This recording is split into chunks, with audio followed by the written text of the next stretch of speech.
Alright, what's going on, everybody?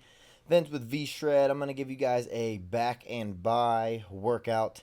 I'm just going to get right into this. So we're going to be doing 4 exercises for back, 2 exercises for biceps. Going to be a good workout. Starting off with pull-ups. Pull-ups are one of the best exercises for back development. It hits all areas of your back. Also, you're using your biceps you're going to be using your biceps as the secondary muscle for any back exercise, really. But pull-ups is just a good one that's going to warm up all the different muscles in your back. What you want to really focus on is driving your elbows down rather than letting your body swing outward from the bar.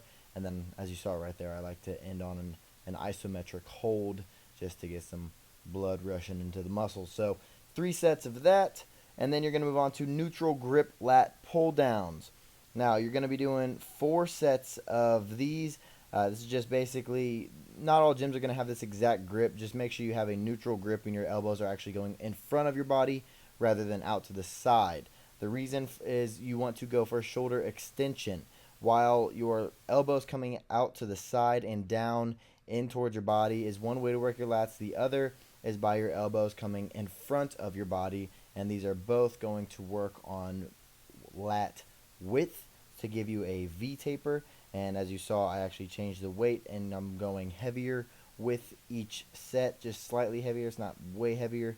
I'm going to be starting in the 15 rep range, probably going 12, 10, 8, maybe 6 on the last one, just to get a little bit of heavier weights in my workout so I can get the best of both worlds with strength and hypertrophy. After that, on to single arm machine row. This exercise is going to be a little different reasoning than the pull-ups and the neutral grip lat pull down. This is actually more for back thickness, to get your back thicker and more dense and like bigger, get you bigger, thicker wings, I guess you could say. And the main thing to remember when you're doing rows is you want to lead with your shoulder. So instead of leaving your shoulders rolled forward the entire time and therefore getting too much elbow flexion rather than actual shoulder extension, you want to lead with your shoulder. That way you can retract your scapula during the movement and get full or as much lat activation as possible and cancel out the secondary muscle group, which is your biceps, as much as possible. So after that, we're going to move on to dumbbell pullovers. And dumbbell pullovers are probably one of my favorite lat exercises. I like to do them with cables as well, where you just stand and basically bring the cable down to your waist.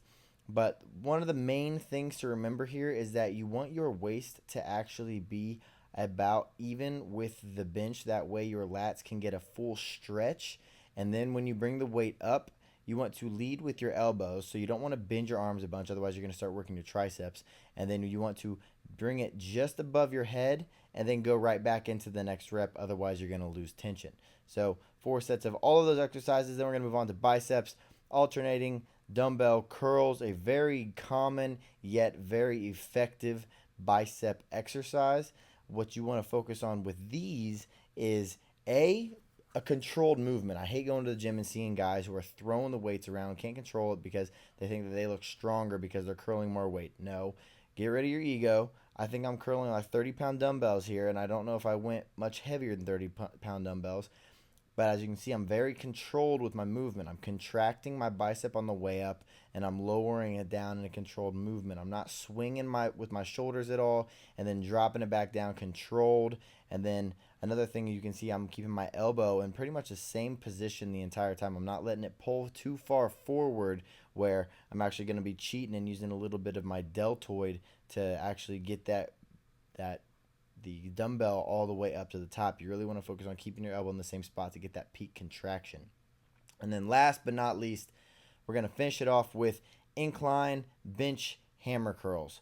And this is a fantastic exercise to work the long head of your bicep. The long head of my bicep is a little more underdeveloped than the short head. The short head is the inner head. The long head is the outer head. And I like to finish with these just to target my outer head a little bit more. The main focus here is keeping your elbows behind your shoulder. You want your elbow to be back at an angle. That way the long head of your bicep can wrap around your shoulder into what is called the bicipital groove, putting it into a full stretch, putting it into as much of a biomechanical advantageous state. That way you can really isolate that one single head as much as possible. So 4 sets of both of these bicep exercises, and that does it for the workout. I hope you guys liked it. If you did, click that like button. Make sure you guys are subscribed to the channel, and I'll see you later.